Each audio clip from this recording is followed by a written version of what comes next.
It had been in one sense 40 years since Freddie Allen left the life. One day he might go back to it, there was always that possibility. That door was always open, as it had turned out, but for the moment he was comfortable the way he was. Not happy, but amongst familiar faces and familiar circumstances, in a place that he was used to. Comfortable. Somewhere that you could always get a bite to eat if you knew where to look, where you could sort of have a drink and sort of have some of the other now and then, although the now and then of it could be a pain.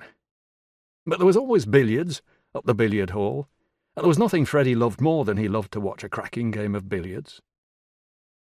He could remember how he'd got out of the life, the business, the proverbial 25,000 nights, as he'd heard it referred to.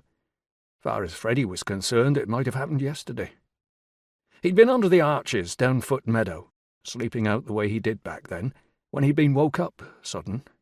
It was like he'd heard a bang that woke him up, or like he'd just remembered there was something that was happening that morning that he'd better be alert for. He'd just come awake, with such a start that he'd got to his feet, and he was walking out from underneath the railway arches and across the grass towards the riverside before he knew what he was doing. Halfway to the river, it was like he'd woken properly enough to think, "Hang on, what am I jumping up like this for?" He'd stopped in his tracks and turned around to look back at the arches, where he saw another tramp. An old boy had already nicked his place where he'd been kipping, on the earth below the curve of brickwork, up against one wall, and even nicked the plastic carrier bag of grass that had been Freddie's pillow. It was bloody typical.